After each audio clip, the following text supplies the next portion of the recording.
નમસ્કાર દોસ્તો, આપ સૌનું હાર્દિક સ્વાગત છે બાયોલોજી વિડીયો લેક્ચરમાં.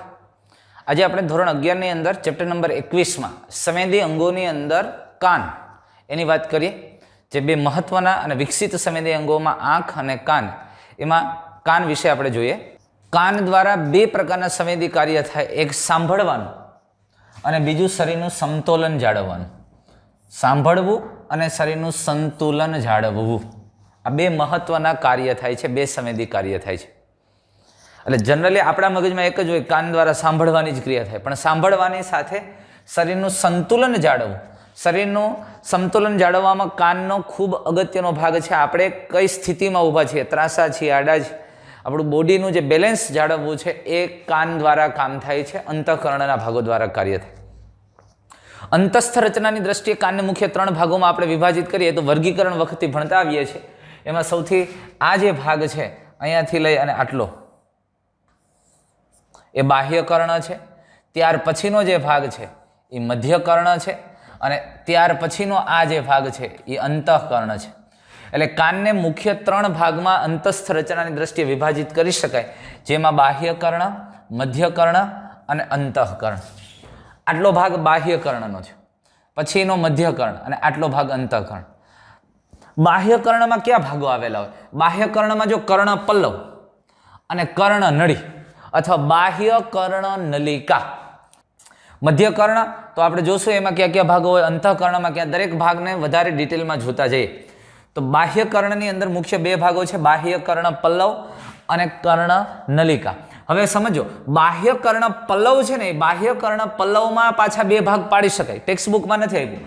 જે ઉપરનો આ કડક ધારવાળો ભાગ છે, ઉપરનો આ કડક ધારવાળો ભાગ, એને હિલિક્સ કહેવાય, જો ગરણી આકારની રચના છે. અને નીચેનો જે આ પોચો ભાગ છે અને લોબ્યુલ્સ કહેવામાં આવે. એટલે બાહ્ય કર્ણ પલ્લવને ફરીથી 2 ભાગમાં વિભાજિત કરીશું.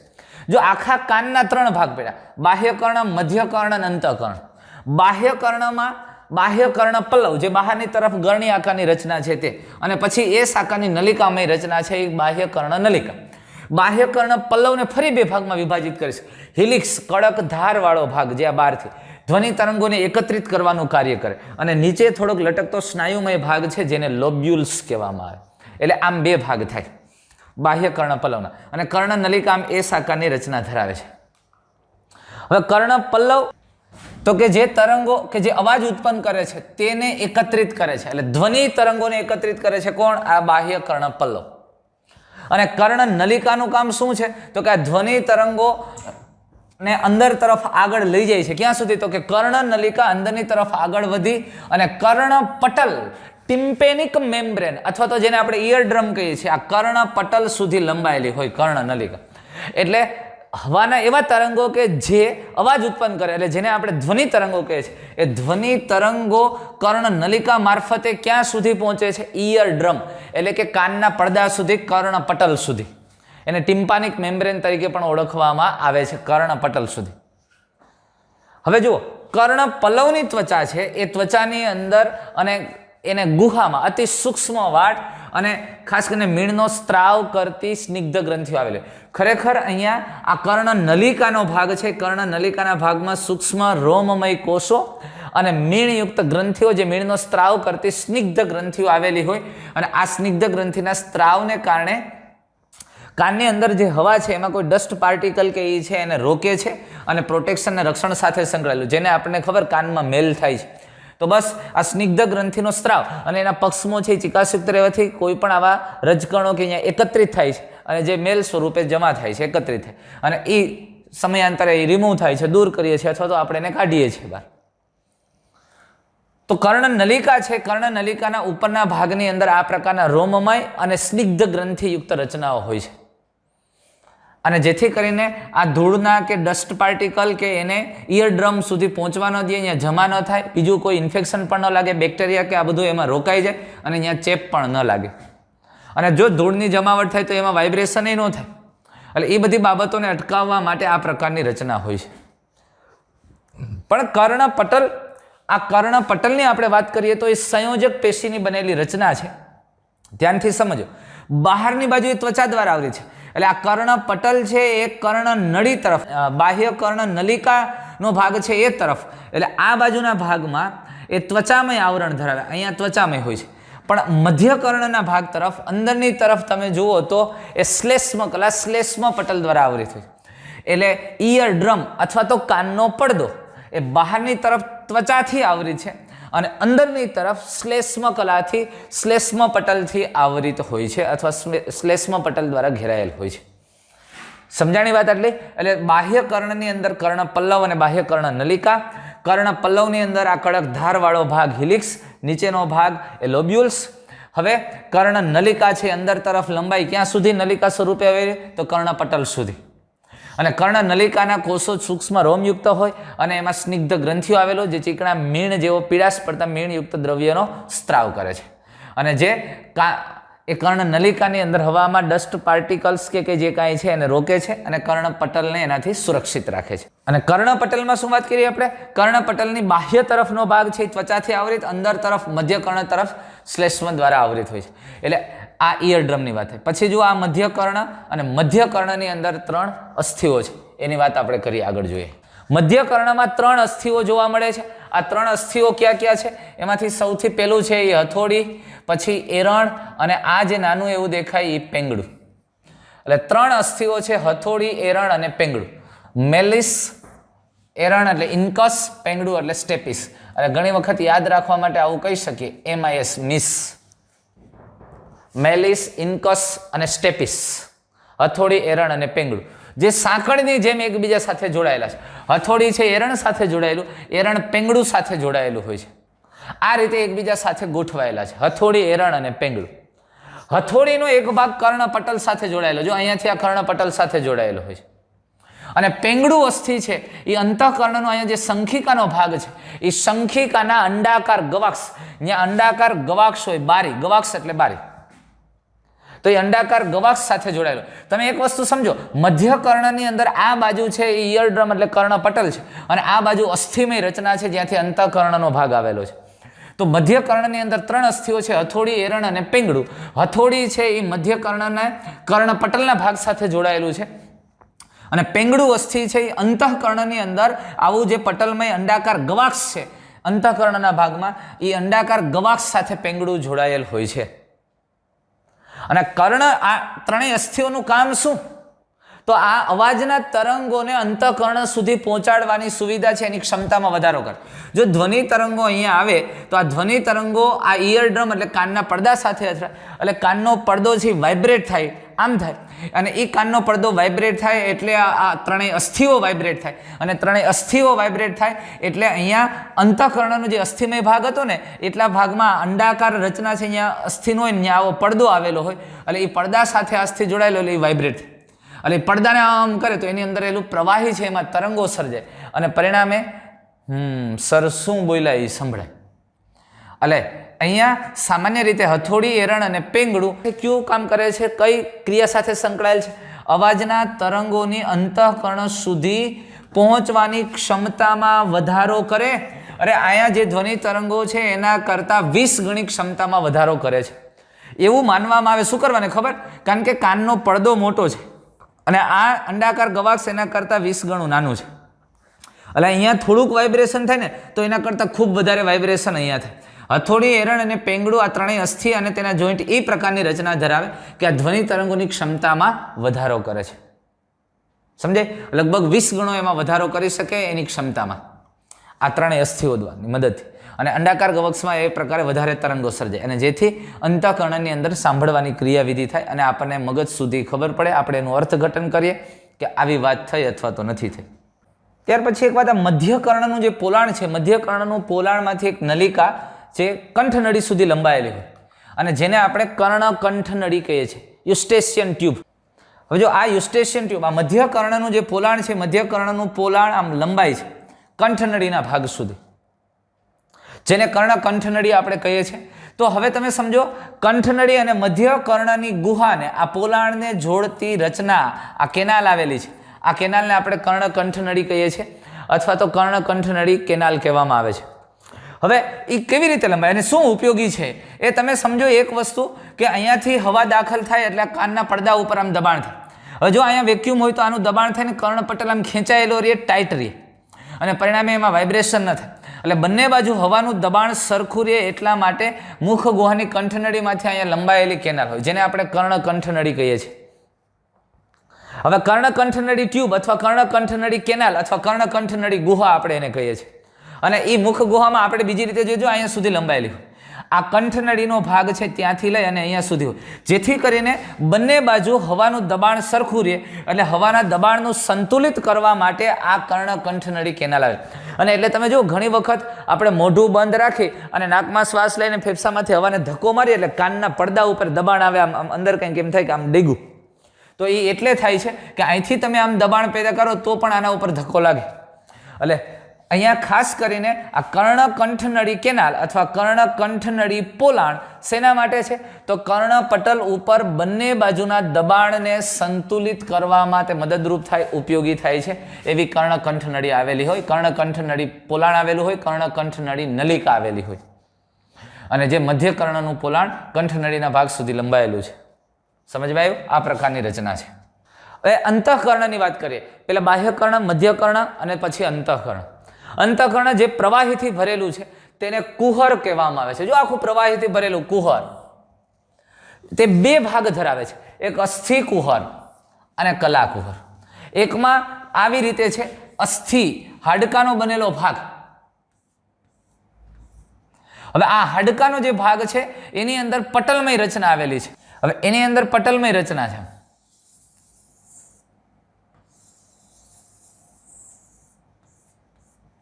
હવે તમે સમજો, બેની અંદર પ્રવાહી ભરેલું છે. આ અસ્થિની અંદર એ પ્રવાહી ભરેલું છે. જો પ્રવાહી ભરેલી રચના છે એને કુહર કીધું. આમાં પ્રવાહી ભરેલું છે. આ મોટી પાઇપલાઇન છે એની અંદર પાતળી પાઇપલાઇન, પણ બહારની આ પાઇપલાઇન અસ્થિની છે એટલે એને અસ્થિ કુહર કીધું. પણ લોખંડની જે પાઇપલાઇન છે એ પાઇપલાઇનની અંદર પાછી એક પાઇપલાઇન છે, અને એ પાઇપલાઇન છે એ પ્લાસ્ટિક વર્જિન પાઇપની છે. આ પટલમય રચના છે. આ પટલમય રચના છે એટલે આને કલા કુહર કહેવામાં આવે. હવે જુઓ, બહારની મોટી પાઇપલાઇન એ લોખંડની એટલે કે અસ્થિની છે, એને અસ્થિ કુહર કે, અને એમાં આવેલા પ્રવાહીને બાહ્ય લસિકા કહેવાય.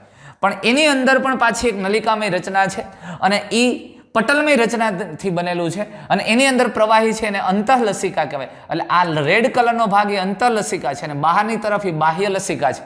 પણ સૌથી બહારનું આવરણ અસ્થિનું છે ને એની અંદર પ્રવાહી ભરેલું એટલે એ અસ્થિ કુહર. એની અંદર પટલમય રચના અને એની અંદર પાછું જુદું પ્રવાહી, તો એને કલા કુહર. પટલમય રચના છે એટલે એને કલા કુહર કહેવાય. એમાં આવેલા પ્રવાહીને અંતઃલસિકા કહેવામાં આવે છે. સમજમાં આવ્યું તમને? એટલે અહીંયા તમે સમજો, અસ્થિ કુહર અને કલા કુહર આમ બે રચના છે. અસ્થિ કુહર એ સળંગ નલિકામય રચના છે.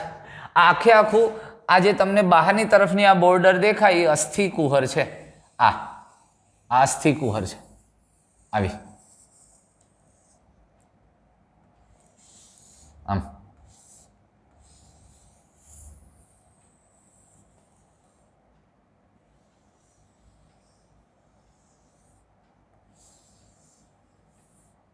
આવી રીતે આખું સળંગ અસ્થિ કુહર છે. આમ આખું અસ્થિ કુહર છે. લ્યો, સમજમાં આવ્યું તમે? એટલે આ એની અંદર પ્રવાહી, એની અંદર પ્રવાહી, એની અંદર એક પટલમય રચના. પણ એટલે અસ્થિ અને પટલની વચ્ચે જે પ્રવાહી આવેલું છે એને બાહ્ય લસિકા કહેવાય. એને શું કહેવાય? બાહ્ય લસિકા. એટલે કીધું ને, અસ્થિ કુહર એ સળંગ નલિકામય રચના છે. આ નલિકાઓની અંદર કલા કુહર ગોઠવેલો. એટલે આ નલિકાની અંદર આ જે રચના છે એ શું છે? આ ઈ કલા કુહર છે. ઈ કલા કુહર છે. અને બાહ્ય લસિકા કહેવાતા પ્રવાહીથી ભરેલ હોય છે. એટલે આખું જે અસ્થિ કુહર છે એ અસ્થિ કુહર બાહ્ય લસિકાથી ભરેલ હોય છે. અને કલા કુહર સ્વયં, એટલે કલા કુહરની અંદર એ પ્રવાહી ભરેલું છે. કલા કુહરની અંદર જે પ્રવાહી ભરેલું છે એ ક્યુ છે ભાઈ? એને ક્યુ પ્રવાહી તમે કહેશો? તો આ બ્લુ કલરનું મેં જે ડોટ ડોટ કર્યા એ ક્યુ પ્રવાહી છે એમાં? તો કે એમાં અંતઃલસિકા છે. એટલે સમજાય? અસ્થિ કુહર એ બાહ્ય લસિકાથી ભરેલું છે અને કલા કુહર એ સ્વયં અંતઃલસિકાથી ભરેલ હોય છે. એટલે અંતઃકર્ણ એક પ્રવાહી ભરેલી રચના, માટે એને કુહર કહેવામાં આવે છે.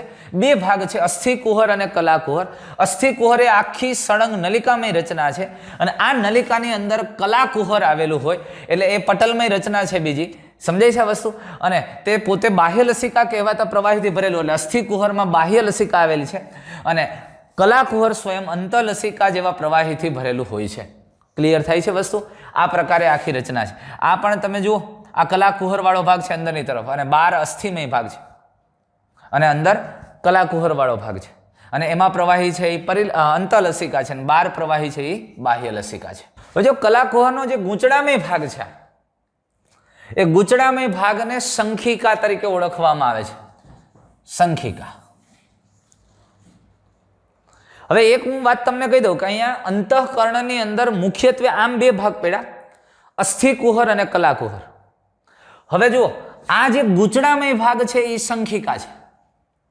પછી આટલો જે ભાગ છે ઉપરનો એને વેસ્ટિબ્યુલ પાર્ટ કહેવામાં આવે, ઉદ્રિકા વાળો ભાગ કહેવામાં આવે. આ ભાગ, આ ઉદ્રિકા. અને અહીંયાથી આટલો જે ભાગ છે આ નલિકાઓ જેવો, એને અર્ધવર્તુળી નલિકા. એટલે આમ બાહ્ય દેખાવને આધારે તમે બીજા ત્રણ ભાગ પાડી શકો છો. જો સાંભળજો, અંતઃકરણની અંદર રચનાકીય રીતે અસ્થિ વાળો ભાગ સળંગ છે એ અસ્થિ કુહર, એની અંદર પટલમય રચના છે એને આપણે કલા કુહર કહીએ છીએ. પણ આ બે સળંગ ભાગને ત્રણ ભાગોમાં વિભાજિત કરી શકે. એકદમ ગૂંચળામય રચના છે તેને તમે શું કહેશો? શંખિકા. ત્યાર પછી આ જે ભાગ છે એને તમે શું કહેશો? તો કે ઉદરિકા. અને નલિકામય રચના છે તેને કહેવાય અર્ધવર્તુળી નલિકા. એટલે આમ તમે અંતઃકરણના બીજા ત્રણ ભાગ પાડી શકો છો. અર્ધવર્તુળી નલિકા, અર્ધવર્તુળી નલિકામાં અસ્થિ કુહર અને કલા કુહર હોય. ત્યાર પછી ઉદ્રિકામાં એવું હોય અને શંખિકાની અંદર પણ અસ્થિ કુહર અને કલા કુહર હોય. એટલે આખા અંતઃકરણને આવા ત્રણ ભાગોમાં વિભાજિત કરી શકીએ: અર્ધવર્તુળી નલિકા, ઉદ્રિકા અને શંખિકા. હવે આમાંથી કલા કુહરનો જે ખૂબ જ ગૂંચળામય ભાગ છે એ ગૂંચળામય ભાગને તમે શું કહેશો? શંખિકા. સમજાય છે વસ્તુ? એટલે હવે આપણે થોડી શંખિકાની વાત કરીએ છીએ. જો આપણે કીધું કે કાન છે એ બે કાર્ય કરે છે, સાંભળવાનું સમતુલન સંબંધિત. તો સાંભળવાની સંવેદી ક્રિયા છે એ શંખિકા દ્વારા થાય છે, આના દ્વારા થાય છે. તો આ શંખિકાની કલાઓ, જો સાંભળજો વસ્તુ, શંખિકાની કલાઓ જેને રેસિનર્સ અને બેઝિલર કલા કહેવામાં. એટલે આ શંખિકાની અંદર જે પટલમય રચના છે, આ શંખિકા નલિકા છે. જો શંખિકા નલિકાને આપણે આમ સીધી કરીએ તો તમને કહું આવું દેખાય. આ નલિકાને તમે આમ સીધી કરશો ને એટલે સૌથી બહારની તરફ આવું અસ્થિમય ભાગ દેખાશે. આ શંખિકાને આમ ગૂંચળું કાઢતા જાવ એટલે આમ સીધું થશે અને સીધું થશે એટલે આવી ભાગ દેખાશે. અહીંયાથી આ ભાગ અને અહીંયા પટલ આવશે. આ શંખિકા નલિકાને આમ કરશું ને એટલે પટલમય રચના આવશે, આવો પડદો આવશે. આ જે પટલ છે એ પટલ ઉપર તરફનું પટલ છે એને રેસિનર્સ કલા કહેવામાં આવે અને નીચે તરફનો જે પટલ છે એને બેઝિલર કલા તરીકે ઓળખવામાં આવે છે.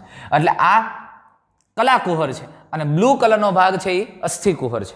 એટલે આ અસ્થિ કુહર, આ બે ભાગ, એટલે અહીંયા આવેલું પ્રવાહી છે જે આમાં જે પ્રવાહી ભરેલું છે એ પ્રવાહી છે બાહ્ય લસિકા અથવા પરિલસિકા. એને બાહ્ય લસિકા અથવા પરિલસિકા કહે.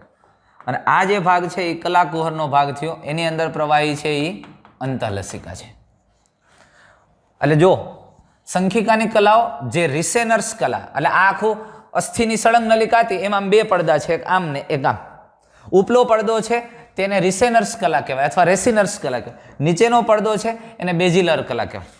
એટલે આખું જે અસ્થિ કુહર હતું એ ત્રણ ભાગમાં વિભાજિત થઈ ગયું. આ એક પોલાણ, આ બીજું પોલાણ અને ત્રીજું પોલાણ. કારણ કે આમ જે આખું ભૂંગળું હતું એમાં વચ્ચે બે પડદા નાખી દીધા. ઉપર પડદો નાખ્યો એને રેસિનર્સ કલા કહેવાય, નીચે પડદો નાખ્યો એને બેઝિલર કલા કહી છે. એટલે આખું પોલાણ છે એ ત્રણ ભાગમાં ડિવાઈડ થઈ ગયું. આ 1, 2 અને 3. સમજાય છે? એટલે બહારના જે બહારની તરફનો ભાગ છે એમાં પરિલસિકા અથવા બાહ્ય લસિકા એટલે અસ્થિ કુહર કે જે બાહ્ય લસિકાથી ભરેલ છે તે બે ભાગમાં વહેંચાઈ જાય છે. આમ બે ભાગમાં વહેંચાય. ઉપરનો જે ભાગ છે એને સ્કેલા વેસ્ટિબ્યુલી કહેવાય. આ શું થઈ ગયું? સ્કેલા વેસ્ટિબ્યુલી. અને નીચેનો જે ભાગ છે એને સ્કેલા ટિમ્પાની કહેવામાં આવે. એને શું કહેવામાં આવે છે? સ્કેલા ટિમ્પેની. અને વચ્ચેનું જે પોલાણ બન્યું, જે બે પડદાઓ દ્વારા આવૃત જે પોલાણ બન્યું, આ પોલાણને કહેવાય સ્કેલા મીડિયા. એને શું કહેવામાં આવે? સ્કેલા મીડિયા. વચ્ચે છે એટલે એને સ્કેલા મીડિયા કહેવામાં આવે. અને જે અંતઃલસિકાથી ભરેલું છે. હજી આને વધુ સારી રીતે આપણે જોવું હોય તો આવી રીતે જોઈ શકશું. જો આ જે આમ હતું, આ જે ગૂંચડું હતું, એ ગૂંચડાને આપણે આમ આડો છેદ લઈ લ્યો તો તમને ખરેખર આ દરેક આ નલિકા જો આમ ગૂંચડું હતું, આ ગૂંચડું અહીંથી કપાણું એટલે આ બે પડદાઓ છે એ પડદાઓ જો અહીંથી આમ થઈ ગયા છે. આ ઉપરના પડદાને રેસિનર્સ કલા કહેવામાં આવે, આને બેઝિલર કલા કહેવામાં આવે. સમજાણું? એ નલિકા અહીંયા આવે એટલે અહીંયા આમ પડદું દેખાય. આ નલિકાનું આમ ભૂંગળું થઈને આવી આમ આમ ભૂંગળું થઈને આમ આવે છે. તો નલિકાની અંદર આ રીતે રચના જોવા મળે. એટલે આ આખી જે નલિકા હતી એ નલિકાને કટ કરીએ તો આપણને આવા 3 ખાના દેખાય. આ આખું અસ્થિ દ્વારા આવૃત, પણ અહીંયા વચ્ચે આ પટલ દ્વારા આ રેસિનર્સ કલા, બેઝિલર કલા. એટલે વચ્ચેનું આ જે પોલાણ થયું એ પોલાણ કયું થયું? સ્કેલા મીડિયા. ઉપલું પોલાણ કયું થયું? સ્કેલા વેસ્ટિબ્યુલી. અને ગુજરાતીમાં ઉદ્રિકા નલિકા કહે છે. શું કહેવામાં આવે? ઉદ્રિકા નલિકા. પછી આ પોલાણને શું કીધું? સ્કેલા ટિમ્પાની. એટલે આને કર્ણ નલિકા કહેવામાં આવે છે. અને વચ્ચેની શું કીધું? સ્કેલા મીડિયા. આ સ્કેલા મીડિયાને સંખિકા નલિકા કહેવાય. જો આખી રચનાને સંખિકા કહી છે, પણ વચ્ચેની નલિકાને ગુજરાતીમાં સંખિકા નલિકા. એ પોલાણને આપણે સ્કેલા મીડિયા તરીકે ઓળખીએ. ઉપરનું પોલાણ છે એ સ્કેલા વેસ્ટિબ્યુલી અથવા તો એને ઉદ્રિકા નલિકા કહે છે. અને નીચેનું પોલાણ છે ને કર્ણસ્થ નલિકા અથવા તો સ્કેલા ટિમ્પાની. હવે ધ્યાનથી સમજો. હવે સ્કેલા મીડિયા અને સ્કેલા વેસ્ટિબ્યુલી એની વચ્ચે કયો પડદો આવ્યો? તો એની વચ્ચે આવ્યો રેસિનર્સ પટલ. સ્કેલા મીડિયા અને સ્કેલા ટિમ્પાની એની વચ્ચે કયો પડદો આવ્યો? તો કે બેસિલર મેમ્બ્રેન અથવા તો બેઝિલર કલા આવી. સમજમાં આવે છે? આ રીતે આખી રચના હોય છે. એટલે તમે આને આમ સીધું કરીને જુઓ, આમ ઊભો છેદ લ્યો તો તમને આવું દેખાય: સ્કેલા વેસ્ટિબ્યુલી, સ્કેલા મીડિયા અને સ્કેલા ટિમ્પાની. હવે સ્કેલા મીડિયા અને વેસ્ટિબ્યુલી વચ્ચે જે દિવાલ આવી અથવા તો પડદો છે એ કયો છે? એ પટલ એટલે કયો? તો કે રેસિનર્સ કલા. સ્કેલા મીડિયા અને સ્કેલા ટિમ્પેની વચ્ચે જે પટલ આવ્યો એ કયો છે? તો કે એ બેઝિલર કલા. તો એ બેઝિલર કલા છે. સમજાય છે આ વસ્તુ? આ સ્કેલા ટિમ્પાની અને મીડિયાની વચ્ચે આવેલો. આ પ્રકારે આખી રચના છે. બીજી એક સાથે અગત્યની વાત એ છે, તમે સમજો. અહીંયા જો આ આખા કર્ણની અંદર અંતઃકર્ણમાં આ અંડાકાર ગવાક્ષ છે, આ ગોળાકાર ગવાક્ષ છે. આ અંડાકાર ગવાક્ષ એટલે કયો ખબર? આ જે કેનાલ છે, આ સ્કેલ અહીંયા આવી રીતે 3 ભાગ છે ને આમાં, આ સ્કેલા વેસ્ટિબ્યુલી, સ્કેલા મીડિયા અને સ્કેલા ટિમ્પાની. તો સ્કેલા વેસ્ટિબ્યુલી છે એ સ્કેલા વેસ્ટિબ્યુલી અહીંયા આની સાથે કનેક્ટ હોય અહીંયા. એટલે કેલા વેસ્ટિબ્યુલીનો ભાગ, જો આ કેલા વેસ્ટિબ્યુલી અહીંયા આ અંડાકાર ગવાક્ષવાળો ભાગ થઈ જશે અને ત્યાં પેંગડું અસ્થિ જોડાયેલ હોય છે. આપણે વધારે ડિટેલમાં જોઈએ, આગળ વાત કરીએ. હવે સંખિકાના પાયાના ભાગે સ્કેલા વેસ્ટિબ્યુલી અંડાકાર ગવાક્ષમાં અંત પામે છે. હવે તમે સમજો, આ આખી સંખિકા નલિકા, સંખિકાના પાયાના ભાગે અહીંયા અંડાકાર ગવાક્ષ આવેલો હોય ત્યાં પેંગડું અસ્થિ જોડાય છે. અંડાકાર ગવાક્ષ આ આખો અસ્થિમય ભાગ હોય, પણ તેટલા ભાગમાં જે અંડાકાર ગવાક્ષ હોય એ ભાગમાં અસ્થિનો અહીંયા પટલમય રચના આવેલી હોય. એટલે સંખિકા એટલે આ આખાને સંખિકા કીધું. આ સંખિકાનો પાયાનો ભાગ છે ત્યાં સ્કેલા વેસ્ટિબ્યુલી, એટલે પાયાના ભાગે સ્કેલા વેસ્ટિબ્યુલી નલિકા છે એ અંડાકાર ગવાક્ષમાં અંત પામે છે. સ્કેલા વેસ્ટિબ્યુલીનો અંત ક્યાં થાય છે? અંડાકાર ગવાક્ષમાં. આપણે આમ દોર્યું હતું, આપણે આ જે અંડાકાર ગવાક્ષ છે, અહીંયા ગોળાકાર ગવાક્ષ છે અને એમાં વચ્ચે આ આપણે દોર્યું હતું એ સ્કેલા મીડિયા. બરોબર છે? તો આ સ્કેલા વેસ્ટિબ્યુલીનો અંત ક્યાં થાય છે ભાઈ? સ્કેલા વેસ્ટિબ્યુલીનો અંત ક્યાં થાય? અંડાકાર ગવાક્ષમાં. આ આખો ભાગ કયો છે? અસ્થિમય છે. આ ભાગ કેવો છે? અસ્થિમય છે. પણ અહીંયા અંડાકાર ગવાક્ષના ભાગે એ અસ્થિમય રચના નથી. અંડાકાર ગવાક્ષના ભાગે ત્યાં પટલમય રચના છે. આખી રચના કેવી છે? અસ્થિમય છે, સ્કેલા વેસ્ટિબ્યુલી. પણ અંડાકાર ગવાક્ષના ભાગે પટલમય, ન્યા એ અંત પામે. અને જ્યારે સ્કેલા ટિમ્પેની, એટલે આ સ્કેલા ટિમ્પેની ક્યાં અંત પામે છે? તો કે ગોળાકાર ગવાક્ષમાં. અહીંયા ગોળાકાર ગવાક્ષ. એટલે એ ગોળાકાર ગવાક્ષ જો અહીંયા જોવા મળે તમને, જો અહીંયા અહીંયા સમજાય છે? એટલે સંખિકાની અંદર સ્કેલા વેસ્ટિબ્યુલી નલિકા છે એ શેમાં અંત પામે? એ અંડાકાર ગવાક્ષમાં. અને સ્કેલા ટિમ્પાની શેમાં અંત પામે? ગોળાકાર ગવાક્ષમાં. સમજમાં આવે છે તમને? અને અહીંયા આ બે એકબીજા સાથે કનેક્ટ હોય, એને હેલિકોટ્રિકમ કહેવાય. આ ભાગ અહીંથી કનેક્ટ છે. સ્કેલા વેસ્ટિબ્યુલી અને સ્કેલા ટિમ્પાની છેડાના ભાગે આ બેના પ્રવાહી ભેગા થાય. આમ ગૂંચડું વળેલું હોય તો સાવ છેડાના ભાગે અહીંયા એ કનેક્ટ હોય છે. હવે કોર્ટિકાઈની રચના જોજો. હવે કોર્ટિકાઈની રચના આધાર કલા ઉપર સ્થાન પામે છે. આધાર કલા અથવા બેઝિલર કલા. કોર્ટિકાઈ શું છે? સાંભળવા માટેની સંવેદી રચના. અહીંયા ચોક્કસ પ્રકારના રોમમય કોષો આવેલા હોય અને આ રોમમય કોષો છે ને એ કોર્ટિકાઈ યુક્ત અંગ. આ કોર્ટિકાઈ છે સાંભળવાની ક્રિયા સાથે સંકળાયેલી સંવેદી રચના છે.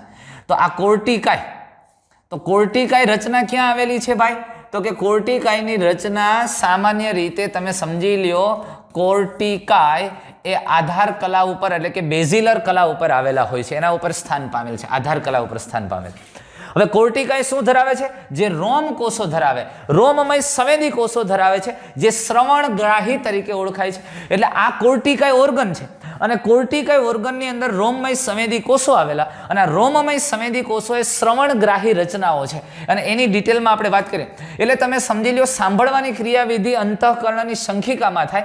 સંખિકાની અંદર 3 નલિકામય ભાગ છે. એનું અસ્થિ કુહરમાં વચ્ચે 2 પડદા છે, એને કારણે 3 પોલાણ થયા. ઉપલું પોલાણ છે એને સ્કેલા વેસ્ટિબ્યુલી, મધ્યમાં આવેલું પોલાણ છે એને સ્કેલા મીડિયા અને સૌથી નીચેનું પોલાણ સ્કેલા ટિમ્પાની. તો ઓર્ગન ઓફ કોર્ટિકાઈ એટલે કે કોર્ટિકાઈની રચનાઓ, જે સાંભળવા માટેની શ્રવણગ્રાહી રચનાઓ, જે સાંભળવાની ક્રિયા માટેની સંવેદી રચના છે, એ કોર્ટિકાઈ ક્યાં આવેલ છે? તો કે સ્કેલા મીડિયાના પોલાણમાં. પણ સ્કેલા મીડિયામાં ક્યાં પટલ ઉપર? તો કે બેઝિલર કલા ઉપર, આધાર કલા અથવા તો બેઝિલર મેમ્બ્રેન ઉપર આવેલ હોય છે. સમજમાં આવે છે આ વાત? પેંગડું અસ્થિ અંડાકાર ગવાક્ષ સાથે કેવી રીતે જોડાયેલું છે? જો આ નલિકા છે એ નલિકા સ્કેલા વેસ્ટિબ્યુલી છે અને સ્કેલા વેસ્ટિબ્યુલીમાં આ અંડાકાર ગવાક્ષ છે અને એ અંડાકાર ગવાક્ષ સાથે અહીંયા પટલમય ભાગ છે, એની સાથે આ પેંગડું અસ્થિ જોડાયેલું છે અને આ સ્કેલા વેસ્ટિબ્યુલી નલિકા છે, સ્કેલા વેસ્ટિબ્યુલી આમ ઉપર ગોઠવાયેલી છે. પછી આ સ્કેલા ટિમ્પાની છે, અહીંયા વચ્ચે 2 પડદા અહીંથી આમ અને એ પડદા દ્વારા વચ્ચેનું પોલાણ બન્યું સ્કેલા મીડિયા. આ સ્કેલા મીડિયાના ભાગમાં અહીંયા ઓર્ગન ઓફ કોર્ટી આવેલ છે. આ પણ ધ્યાન મારીએ, અહીંયા ઓર્ગન ઓફ કોર્ટી આવેલ છે. જો આ રેડ કલરનો ભાગ કર્યો ત્યાં ઓર્ગન ઓફ કોર્ટી એટલે કયું? રોમમય સંવેદી કોષયુક્ત શ્રવણગ્રાહી રચનાઓ. આવી રીતે રાખો છેદ દેખાય તમને. એટલે આખું તમે એક છેદ લઈ અને એને મોટો કરો તો આ જે નલિકા છે એ નલિકાની અંદર સ્કેલા વેસ્ટિબ્યુલી, આ સ્કેલા ટિમ્પેની, આ સ્કેલા વેસ્ટિબ્યુલી અને અહીંયા જે પડદો બન્યો હતો જે કોષોનો એ કયો છે? રેસિનર્સ કલા. અહીંયા નીચેની સાઈડ જે પડદો આવ્યો એ પડદો કયો છે? બેઝિલર કલા. એટલે એ 2 પડદાને કારણે વચ્ચેનું પોલાણ બન્યું સ્કેલા મીડિયા. આ સ્કેલા મીડિયામાં અહીંયા ઓર્ગન ઓફ કોર્ટી છે. આ રોમમય સંવેદી કોષયુક્ત રચના છે, શ્રવણગ્રાહી રચના છે. હવે આને આપણે મોટું કરીને જોઈએ કે આ ઓર્ગન ઓફ કોર્ટી સાંભળવાની ક્રિયા માટેનો જે ભાગ છે એ સ્કેલા મીડિયામાં છે, બેઝિલર કલા ઉપર આવેલ છે. એ કેવી રીતે ગોઠવાયેલ છે?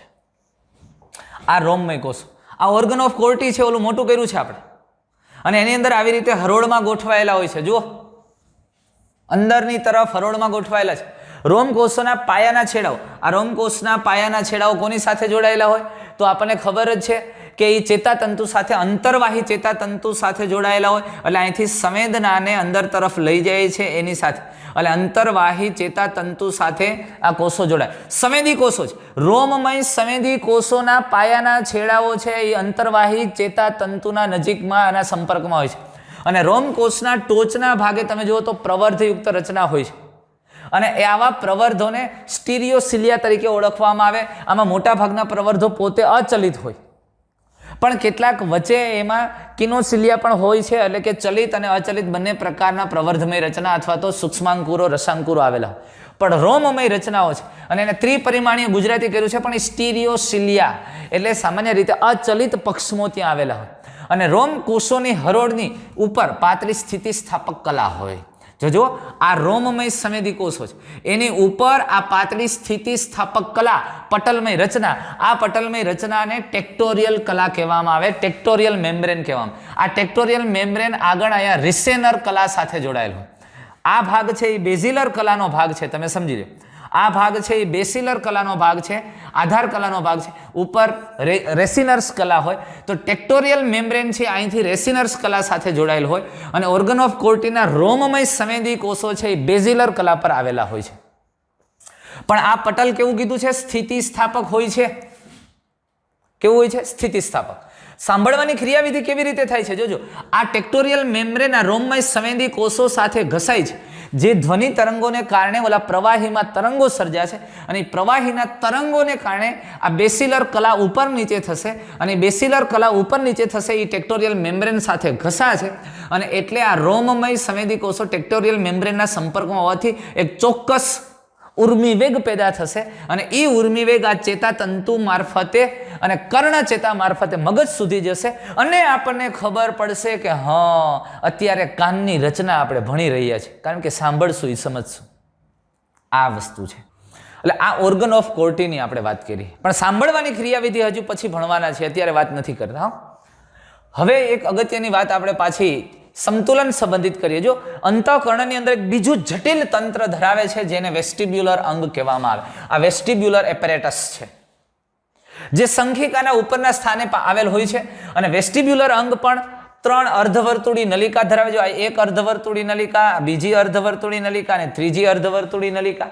એટલે 3 અર્ધવર્તુળી નલિકાઓ હોય. આ ઉપરાંત તે સેક્યુલસ અને યુટ્રિકલ ધરાવે. આ આખા ભાગને આપણે છે ને આમ સામાન્ય રીતે ઉદ્રિકા કહેતા હોય, પણ આ ઉદ્રિકાને 2 ભાગમાં વિભાજિત કરી શકાય. આખા ભાગને ઉદ્રિકા કહેવાય. ઉદ્રિકામાં આ જે ભાગ દેખાય તમને આવો, આ સેક્યુલસ છે, અને બાકીનો જે ભાગ છે અહીંયાથી લઈ અને આ એ યુટ્રિકલ છે. અને આખાઈને બેયને ભેગું કેવું હોય તો શું કહી શકશું આપણે? ઉદ્રિકા.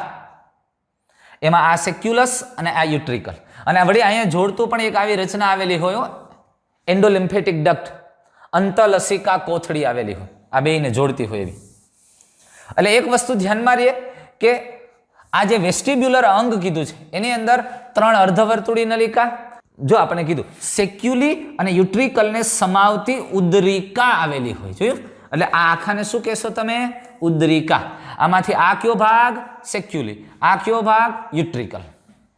અને આ 3 અર્ધવર્તુળી નલિકા. પ્રત્યેક અર્ધવર્તુળી નલિકાઓ એકબીજાથી સમકોણીય ભિન્ન તલ પર ગોઠવાયેલી, એટલે એકબીજાથી જો એકબીજાને કાટખૂણે ગોઠવાયેલી. તમે સમજો, આ આમ ગોઠવાયેલી છે, તો બીજી આમ ગોઠવાયેલી છે. જો એક આમ છે, આમ, તો બીજી આમ છે, અને ત્રીજી આમ છે. ત્રણેય એકબીજાને કાટખૂણે ગોઠવાયેલી છે. ધ્યાનથી સમજો. એક આમ, આમ આર્ક થઈ, કમાન થઈ, બીજી આમ છે, અને ત્રીજી આમ છે. આમ 3 કાટખૂણે ગોઠવાયેલી છે. ત્રણેય અલગ અલગ એક્સ, વાય અને ઝેડ પ્લેનમાં ગોઠવાયેલી છે. એટલે પ્રત્યેક અર્ધવર્તુળી નલિકાઓ એકબીજાથી સમકોણીય ભિન્ન તલ પર, અલગ અલગ તલ ઉપર, એક અક્ષ ઉપર છે, તો એક વાય અક્ષ ઉપર છે, અને એક ઝેડ અક્ષ ઉપર છે. એટલે ભિન્ન તલ પર ગોઠવાયેલી, સમકોણીય એટલે કાટખૂણે ગોઠવાયેલી છે એકબીજાને.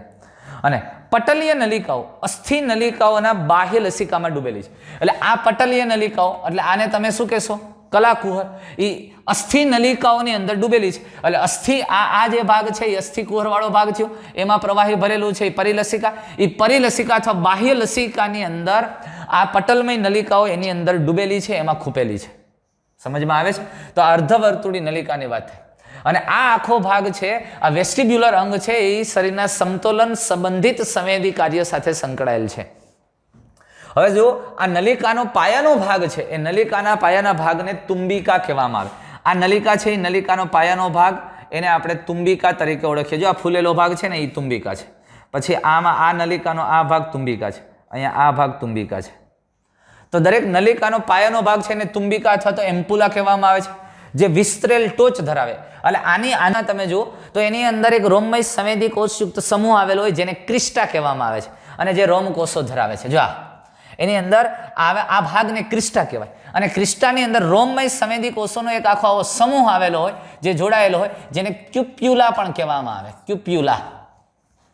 અને જેલી જેવા દ્રવ્યથી એક સાથે જોડાયેલો હોય.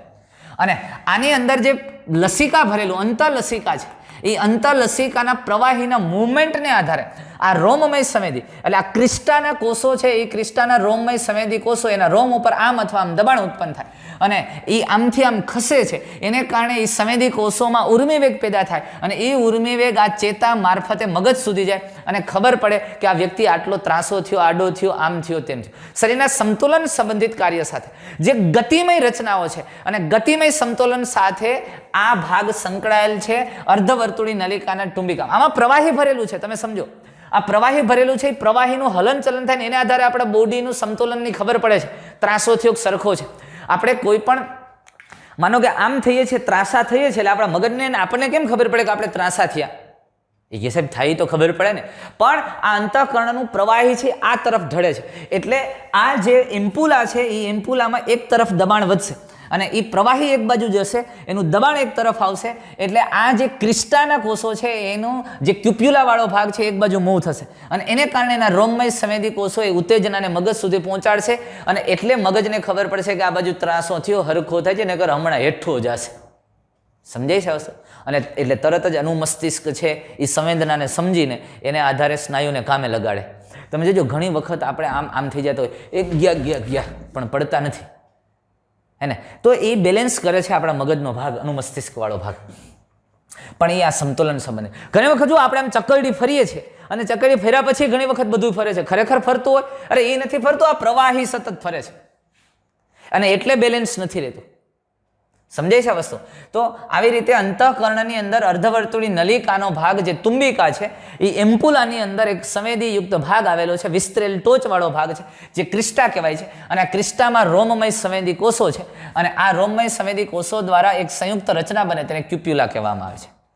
ત્યાર પછી સ્ટેટિક અવસ્થામાં, સામાન્ય સ્થિર અવસ્થાની અંદર સમતુલન જાળવવા માટે તો આ જે ઉદ્રિકાવાળો ભાગ છે એમાં સેક્યુલા અને યુટ્રિકલ, આ સેક્યુલા અને યુટ્રિકલની અંદર અહીંયા ચોક્કસ રોમમય સંવેદી કોષ સમૂહ આવેલા જેને મેક્યુલા કહેવામાં આવે. આને મેક્યુલા યુટ્રિકલ્સ કહેવાય અને એને મેક્યુલા સેક્યુલસ કહેવામાં આવે.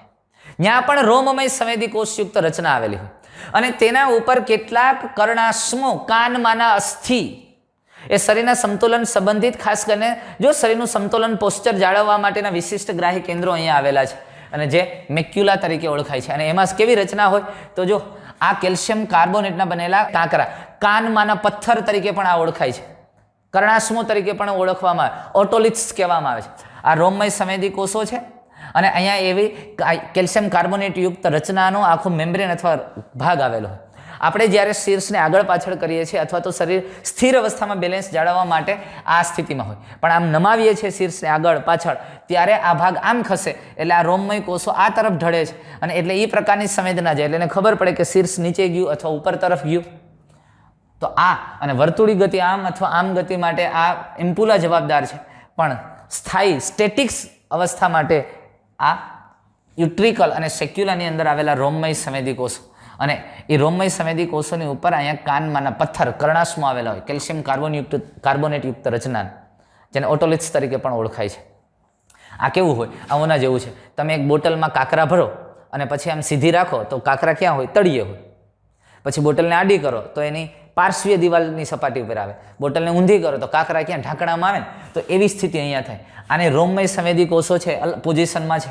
તમે બોડી આપણું કઈ પોઝિશનમાં છે એને આધારે આ કર્ણાશ્મો ખસશે, આ બાજુ જશે, આગળ જશે, પાછળ જશે અને એને આધારે એ સ્થાનના રોમમય સંવેદી કોષો ઉત્તેજિત થશે અને એ રોમમય સંવેદી કોષો જે સ્થાનના ઉત્તેજિત થશે તેને આધારે ઉર્મિ વેગ છે એ મગજ સુધી પહોંચે. એટલે મગજ એવું સમજશે કે અત્યારે બોડી આ પોઝિશનમાં છે, અત્યારે આ સ્થિતિમાં છે અને એને આધારે આપણા મસલ્સ કાર્ય કરી અને એને સમતોલન રાખવા માટેના પ્રયત્નો કરે. પછી સાંભળવાની ક્રિયાવિધિ. હવે સમતોલન સંબંધિત સંવેદી રચનાઓની વાત કરીએ. સાંભળવાની ક્રિયાવિધિ છે એ સંખિકાના ભાગમાં થાય છે, પણ અવાજના મોજાઓ મગજ સુધી કેવી રીતે પહોંચે છે?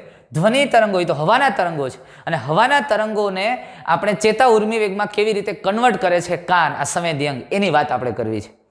એટલે જુઓ આ કેવી રીતે કાન અવાજના મોજાઓને ચેતા ઉર્મિ વેગમાં ફેરવે છે કે જે મગજ દ્વારા સંવેદિત અને ક્રિયાત્મક થઈ અવાજને ઓળખે છે. આ કેમ થાય છે? તો સૌ પ્રથમ આ બાહ્ય કર્ણ છે, બાહ્ય કર્ણ અવાજના તરંગોને મેળવે, કર્ણપટલ તરફ મોકલે. આ કર્ણપટલ કાનના પડદામાં આવે. હવે કર્ણપટલ અવાજના તરંગોના પ્રતિચાર રૂપે ધ્રુજે છે, વાઇબ્રેટ થાય છે અને આ ધ્રુજારી છે કર્ણાસ્થિમાં આવે.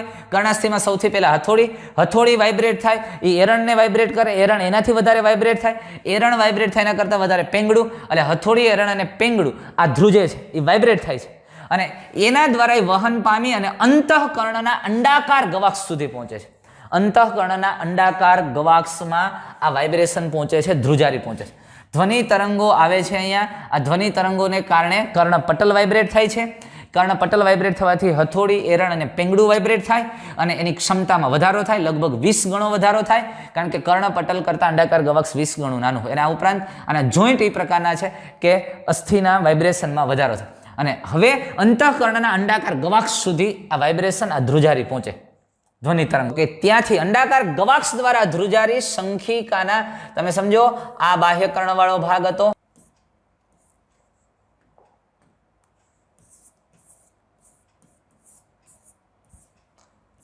હવે આ અહીંથી અંતઃકર્ણ આવી ગયો. આ અંતઃકર્ણનો ભાગ છે અહીંયા અંડાકાર ગવાક્ષ, અહીંયા આ પેંગડું અસ્થિ. હવે અંડાકાર ગવાક્ષ, આમ તો તમને ખબર છે અંતઃકર્ણમાં આ પ્રકારની રચના આપણે હમણાં જોઈ ગયા એ પ્રકાર.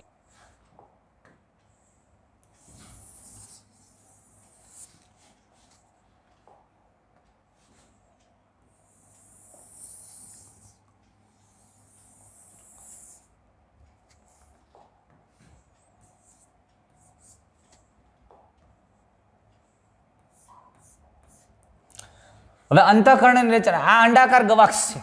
અહીંયા તમને ખબર છે પ્રવાહી ભરેલું છે, એ પ્રવાહી કયું હતું? અહીંયા જે પ્રવાહી ભરેલું છે એ કયું હતું? પરિલસિકા. આ કયો ભાગ છે? સ્કેલા વેસ્ટિબ્યુલા. બરોબર. અહીંયા પરિલસિકા છે, પણ આ કયો ભાગ છે? સ્કેલા ટિમ્પાની. હવે પટલની વાત કરું તો આ કયું પટલ છે? રેસિનર સ્કેલા. આ કયો પટલ છે? બેઝિલર કલા. હવે સમજો, બેસિલર કલા ઉપર ઓર્ગન ઓફ કોર્ટી આવેલ છે. ઓર્ગન ઓફ કોર્ટી એટલે અહીંયા રોમમય સંવેદી કોષો આવેલા છે. ઓર્ગન ઓફ કોર્ટી, રોમમય સંવેદી કોષો. આ બેસિલર કલા ઉપર આવી રીતે રોમમય સંવેદી કોષો આવેલા હોય.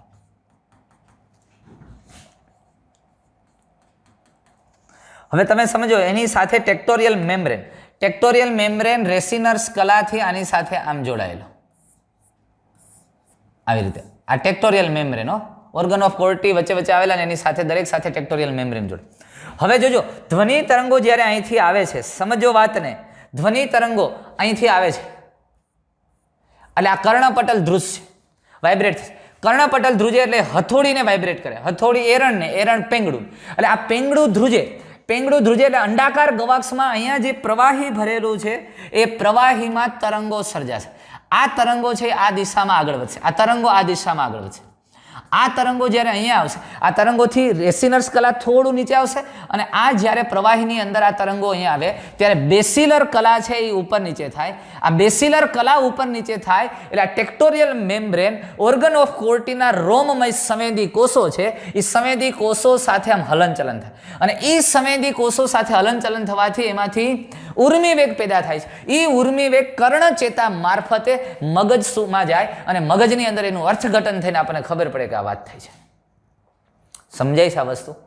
એટલે ધ્વનિ તરંગો અહીંયા હથોડી, એરણ, પેંગડુને મૂવમેન્ટ કરે, એ અંડાકાર ગવાક્ષમાં હલનચલન થાય. આ પટલમય રચના એટલે છે કે આ પ્રવાહીમાં જો આમ ધક્કો લાગે એટલે અહીંયા તરંગો સર્જાય આ પ્રવાહીમાં, અને એ પ્રવાહીના તરંગો આમ સર્જાય એટલે અહીંયા આવતા બેસિલર કલા છે, બેસિલર કલાને આમ ઉપર નીચે કરે. એટલે બેસિલર કલા આમ ઉપર નીચે થવાથી એના રોમમય સંવેદી કોષો ટેક્ટોરિયલ મેમ્બ્રેન સાથે ઘસાય છે અને ઘસાય એટલે ચોક્કસ ઉર્મિવેગ સર્જાય. અને દરેક આ ધ્વનિ તરંગને લઈને અહીંયાથી દરેક તરંગ જુદી જુદી આવૃત્તિના સર્જાય અને જુદી જુદી આવૃત્તિના તરંગો જુદા જુદા અક્ષર કે શબ્દને આપણે સમજીએ છીએ. સમજમાં આવે છે? અને આ પ્રકારે સામાન્ય રીતે સાંભળવાની ક્રિયાવિધિ થાય છે.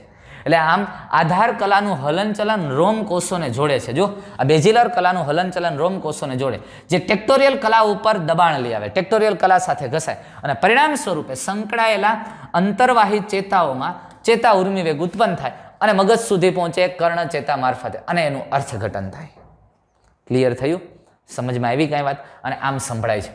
તમે કહેશો સર ગોળાકાર ગવાક્ષનું કાર્ય શું? અરે ગોળાકાર ગવાક્ષનું કાર્ય અહીંયા એ છે કે અહીંથી આ જ્યારે પેંગડું આમ ધક્કો મારે ત્યારે આ પ્રવાહીનું દબાણ અહીંયા વધે ને, એટલે આ ત્યારે ગોળાકાર ગવાક્ષ આમ બહાર આવે. અને બીજું કે જો અહીંયા કોઈ હાર્ડ પાર્ટ આવે તો તરંગો જ ન સર્જાય. અને બીજું માનો કે નાનું એવું તરંગ પ્રવાહીમાં સર્જાય તો અહીંયા હાર્ડ પાર્ટ હોય તો આ તરંગ પાછું અહીંથી આમ રિફ્લેક્સ થાય, તો આ તરંગ પાછું જાય એટલે વળી પાછું સંભળાય. આ તો ઓના જેવું થાય, પડઘા પડતો, અરે બોલે છે બોલે છે બોલે છે બોલે છે બોલે છે, આવું જ એવા કરે. આ 4-5 વખત સંભળાય, કારણ કે તરંગો અહીંથી પાછા વળે. અને જનરલી તો પહેલાં તો તરંગો જ ન સર્જાય, કારણ કે અહીંયા પ્રવાહી આખું એમને ભરેલું હોય તો અહીંથી કેવી રીતે અહીંયા તો અહીંથી આમ દબાણ ઉત્પન્ન થાય એટલે આ ગોળાકાર ગવાક્ષામ બહાર આવે, અંડાકાર ગવાક્ષામ ધક્કો મારે ને એટલે અહીંયા પટલમય રચના હોય એટલે આના ઉપર દબાણ સર્જાય એટલે સેજ બહાર આવે, આમ ધક્કો લાગે આ બહાર આવે, આમ ધક્કો લાગે આ બહાર આવે, એટલે આમાં તરંગો સર્જાતા રહે. અને તરંગોને પાછા અહીંથી મિનિમાઇઝ થઈ જાય, પાછા ન વળે, નહીંતર તો એનું એ પાછું આવે. એટલે કે સાહેબ આ બોલ્યા જ કાં કરો, અરે પણ એક જ વાર બોલી છે, આ અહીંથી તકલીફ છે. ખ્યાલ આવ્યો? આ પ્રકારે સાંભળવાની ક્રિયાવિધિ સામાન્ય રીતે અંતઃકરણની અંદર થતી હોય. બાકીની વાત થઈ ગઈ. હવે બાકી તો જો અંતર્વાહી તંતુઓ મારફતે શ્રવણ ચેતા, કર્ણચેતા મગજના શ્રવણના બાહ્યકમાં વહન પામે, જે ઉર્મિવેગનું પૃથ્થકરણ થાય અને અવાજને ઓળખાય છે, આવી વાત કરી. એટલે એ તો આપણને ખબર છે, અહીંથી આ તરંગો ગયા હથોડી એરણ પેંગડામાં થાય શંખિકા, અને ત્યાંથી આ ચેતા મારફતે મગજ છે. કર્ણચેતાની અંદર બે બાબતો સંકળાયેલી છે. એક અવાજને સંવેદના જાય છે અને સાથે સાથે સંતુલન સંબંધિત સંવેદી રચનાઓ પણ ત્યાંથી જાય. એ ઉદ્રિકા અને અર્ધવર્તુળી નલિકા સાથે જોડાયેલી છે. અને આગળ જઈને આ બે ચેતા એક થઈ જશે. આ બે ચેતા તંતુઓ છે એક સાથે થઈ અને કર્ણચેતા તરીકે ઓળખાય. અને ત્યાંથી મગજના ભાગોમાં આ ભાગ છે એ બેલેન્સ સંબંધિત કાર્ય લઈ જતું છે અને આ શ્રવણ સંબંધિત ઉર્મિવેગનું વહન કરે છે. તો આમ એક અગત્યનું અને ખૂબ વિકસિત કાનની રચનાની આપણે વાત કરી નાખી મિત્રો. અહીંયા આ ટોપિક જે આપણા બે બાકી હતા એ પૂરા થઈ ગયા છે, એની સાથે ચેપ્ટર પણ પૂરું થઈ ગયું છે. Thank you.